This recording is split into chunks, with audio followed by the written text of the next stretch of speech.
Carlos Alcaraz once again proved to be the ultimate American dream crusher. The defending champion defeated Taylor Fritz 6-4, 5-7, 6-3, 7-6-6 to reach his third consecutive Wimbledon final, extending America's brutal 25-year drought without a men's champion.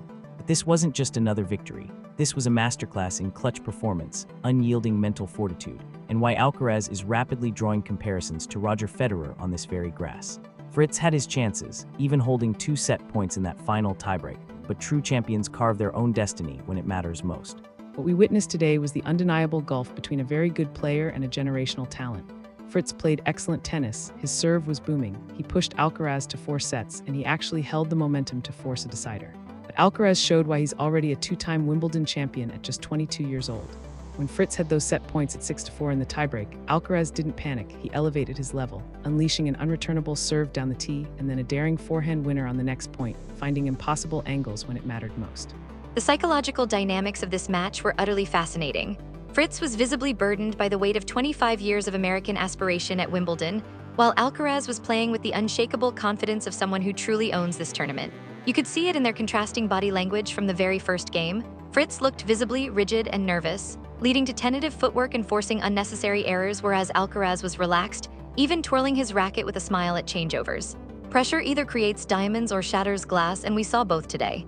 The raw statistics illuminate the narrative of 2 different mentalities under pressure. Alcaraz has now won an astonishing 23 straight matches across all competitions and 17 consecutive on grass, a testament to his sustained dominance. He's also maintained a perfect 5-0 record in Grand Slam finals, showcasing his big match temperament. Fritz, conversely, was navigating his first Wimbledon semifinal at age 27. Experience matters profoundly at this level, and its impact was undeniable in every crucial moment. Maria, Dr. Patterson, Marcus, let's dissect exactly how Carlos Alcaraz reaffirmed his status as the king of grass, and why the American challenge continues to falter at Wimbledon when it matters most. The opening game immediately showcased Alcaraz's intent. He won the very first point with a confident drop shot, then aggressively attacked Fritz's serve, forcing an early double fault that led to the immediate break. That set the tone for Fritz's nerves and Alcaraz's aggressive variety, forcing Fritz into a reactive stance from the get-go. Alcaraz's willingness to go for broke from the first ball dictated the entire match's rhythm. Fritz's early tension visibly affected his play. That initial stiffness seemed to prevent him from ever fully loosening up and playing his natural, fluid game. When you're playing the defending champion on his favorite surface, you need to begin with conviction and belief. Instead, Fritz immediately put himself behind the psychological 8-ball, and that initial apprehension seemed to linger, impacting his decision-making on key points.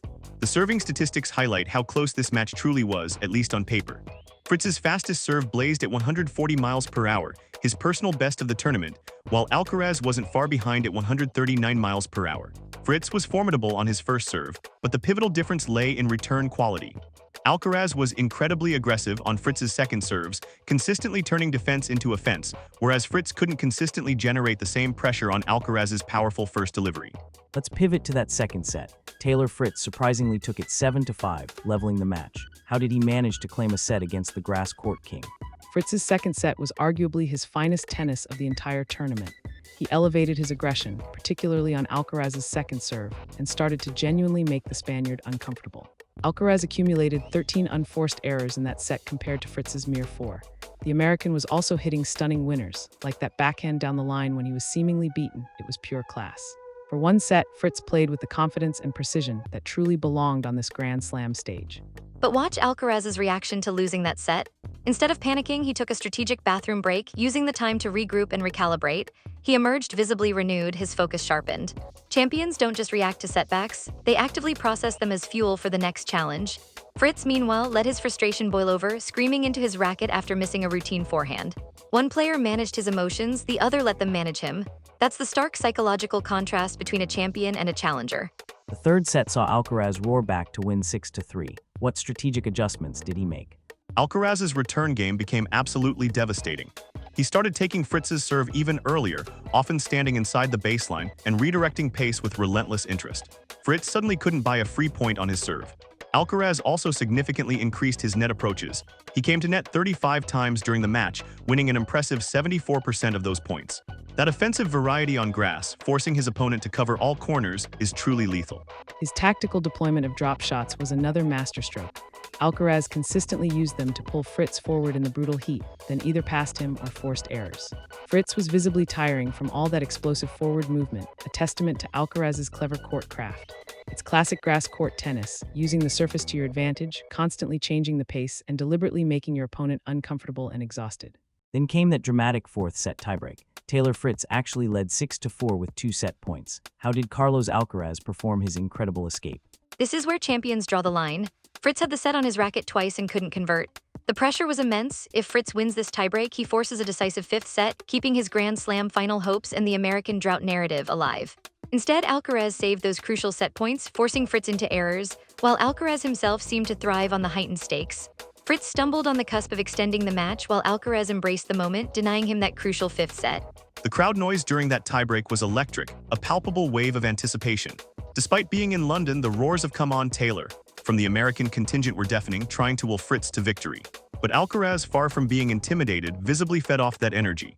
He bounced on his toes, clenched his fist after crucial points, and seemed to amplify his own intensity, effectively turning a potentially hostile atmosphere into rocket fuel for his performance.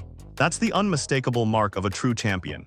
Let's address the elephant in the room, America's ongoing 25-year drought for a men's Wimbledon champion. Why do American men continue to fall short when it matters most? The game has evolved massively since Pete Sampras' last Wimbledon in 2000. Today's grass court tennis demands incredible athleticism, tactical variety, and an adaptive all-court game. The surface plays faster, rallies are longer, and you need to be comfortable in all areas: serve, return, baseline, and net. American men have for too long been too one-dimensional, favoring pure power over craft. Fritz is a prime example, a great serve and solid ground strokes, but he lacks the nuanced all-court variety that Alcaraz effortlessly demonstrates. There's an undeniable generational mental component at play. The cumulative pressure of ending that drought weighs heavily on American players in crucial moments. Fritz was carrying the immense burden of 25 years of collective failure on his shoulders today. Compare that to Alcaraz, who's already won here twice and plays with an infectious, almost playful freedom. Until an American player can truly compartmentalize that immense historical pressure, they will continue to falter in the biggest moments and on the grandest stages. The player development system plays a significant role. European players like Alcaraz often grow up honing their skills on a variety of surfaces: clay, hard, and grass, developing a more complete, versatile game. American players typically emerge from hard courts, favoring a power-based, flat-hitting style. When they encounter someone like Alcaraz, who possesses every weapon in the arsenal, they're often tactically outmatched. Fritz played valiantly, but Alcaraz simply had more dimensions to his game. Beyond the victory, what made Carlos Alcaraz's performance so profoundly special today? The tactical versatility was simply stunning. Drop shots, audacious passing shots, assertive net approaches, crushing baseline power, he had every tool in the box. But more impressively, he possessed an intuitive genius for when to deploy each one. Against Fritz's raw power, he mixed pace and spins perfectly, creating unpredictable patterns. The comparisons to Federer on grass are completely legitimate. Alcaraz has that same effortless, intuitive feel for when to attack and when to artfully construct points. His unshakable composure under the most intense pressure was truly remarkable. Down 2 set points, most players would descend into panic. Alcaraz instead seemed to find a profound sense of calm, actually relaxing and playing even better.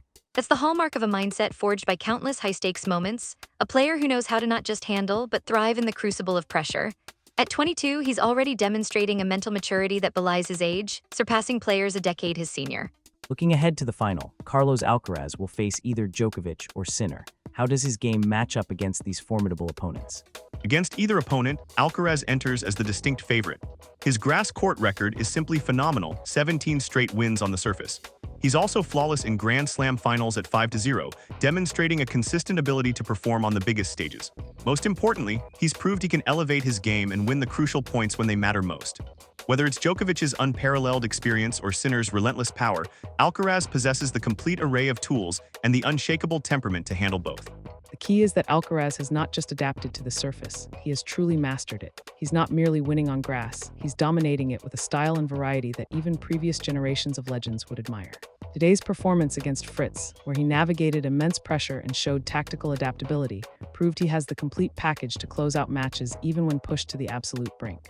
He is a truly frightening prospect for anyone he faces. Final thoughts on this gripping semifinal. What's the enduring impact of this match? For Taylor Fritz, this will serve as either an agonizing catalyst for even greater heights or a painful, enduring reminder of what might have been. To have 2 set points against the world's best grass court player and not convert is undeniably brutal, as it meant missing the chance to push the match to a decisive 5th set. Yet he showed he absolutely belongs at this elite level and should carry immense pride in his overall achievement. For American men's tennis, however, the agonizing search for a Wimbledon champion and the mental barriers associated with it undeniably continues. For Carlos Alcaraz, this was yet another powerful statement that he's not simply defending his titles, he's actively building a dynasty. His uncanny ability to save set points, to find another gear when seemingly cornered, and to elevate his performance under duress shows precisely why he's already being mentioned alongside the all-time greats. At just 22, with 5 Grand Slams already under his belt, the trajectory for Alcaraz is quite simply limitless. This match perfectly encapsulated why Carlos Alcaraz is so incredibly special. The breathtaking shot-making, the tactical variety, the unwavering mental strength, he possesses every single attribute required to dominate on grass. Fritz played excellent tennis, but he learned today that good isn't enough when you're facing absolute greatness. Alcaraz's 3rd straight Wimbledon final appearance at 22 years old is nothing short of extraordinary, a testament to his unparalleled talent. Carlos Alcaraz continues his grass court dominance, keeping America's agonizing wait for a Wimbledon champion stretching to 25 years and beyond. Fritz gave everything he had, but as we saw today, champions don't just win. They find a way to forge victory in the crucible of pressure. Alcaraz saved 2 set points, proving why he's not just a defending champion, but a generational talent already drawing comparisons to the legends on this hallowed grass. Sunday's final awaits, and another piece of tennis history is within reach for the young Spaniard. Sometimes, the truest measure of greatness isn't simply winning, but how you elevate your game when everything is on the line.